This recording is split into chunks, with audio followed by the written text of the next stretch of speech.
اس کہانی کی شروعات ہوتی ہے شادی کی پہلی رات۔ میاں بیوی نے فیصلہ کیا کہ جب وہ سہاگ رات کو کمرے میں پہنچ جائیں گے تو پھر چاہے کوئی بھی دروازے پہ آ جائے ہم لوگ دروازہ نہیں کھولیں گے۔ ابھی دلہا دلہن کو دروازہ بند کیے ہوئے تھوڑی ہی دیر ہوئی تھی کہ دلہے کے والدین کمرے کے باہر پہنچ گئے تاکہ اپنے بیٹے اور بہو کو نیک تمناؤں اور راحت بھری زندگی کی دعائیں دے سکے۔ دروازے پر دستک ہوئی تو بتایا گیا کہ دلہے کے والدین باہر موجود ہیں اور دلہے دلہن سے ملنے کے خواہش مند ہیں۔ دلہا اور دلہن نے ایک دوسرے کی طرف دیکھا، باوجود اس کے دلہا دروازہ کھولنا چاہتا تھا لیکن اس نے فیصلے کو مد نظر رکھا اور اپنے والدین کے لیے دروازہ نہیں کھولا۔ دلہے کے والدین کچھ دیر وہاں کھڑے رہے اور پھر مایوس ہو کر واپس چلے گئے۔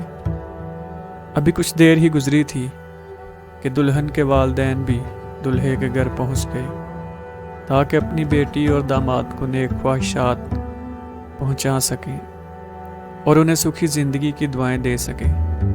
ایک بار پھر کمرے کے دروازے پہ دستک ہوئی تو بتایا گیا کہ دلہن کے والدین باہر موجود ہیں اور دلہے دلہن سے ملنے کے خواہش مند ہیں۔ دلہے دلہن نے ایک بار پھر ایک دوسرے کی طرف دیکھا اور اپنا فیصلہ ذہن میں تازہ کیا۔ باوجود اس کے کہ فیصلہ ہو چکا تھا کہ کسی کے لیے بھی دروازہ نہیں کھولا جائے گا، لیکن دلہن کی آنکھوں سے آنسو جاری ہوئے اور اس نے کہا میں اپنے والدین کے ساتھ ایسا نہیں کر سکتی، اور اٹھ کر دروازہ کھول دیا۔ دلہے نے یہ سب کچھ دیکھا مگر دلہن کو کچھ نہ کہا اور خاموش رہا۔ اس بات کو برسوں بیت گئے۔ ان کے ہاں 4 بیٹے ہوئے اور 5ویں بار اللہ نے ان کو بیٹی دی۔ شوہر اپنی بیٹی کی پیدائش پہ انتہائی خوش تھا اور اپنی ننھی گڑیا کی اس دنیا میں آنے کی خوشی میں ایک بہت بڑی پارٹی کا انتظام کیا۔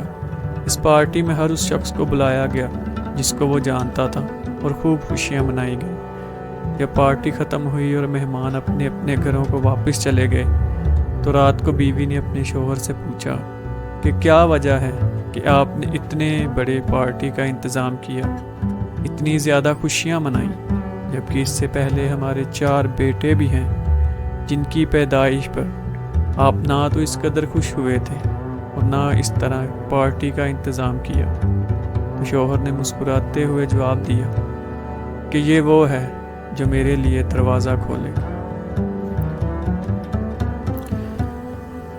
والدین کے لیے ہمیشہ بیٹیاں قربانی دیتی آئی ہیں۔ وہ بیٹی ہی ہوتی ہے جب باپ آدھی رات کو گھر آتا ہے اور وہ اٹھ کے دروازہ کھولتی ہے۔ وہ بیٹی ہی ہوتی ہے جو آدھی رات کو بھی اسے کھانا گرم کر کے دیتی ہے۔ تو ہمیشہ اپنی بیٹیوں کی قدر کرو اور ان سے پیار کرو۔ انہیں کبھی بھی بیٹوں سے کمتر نہ سمجھو۔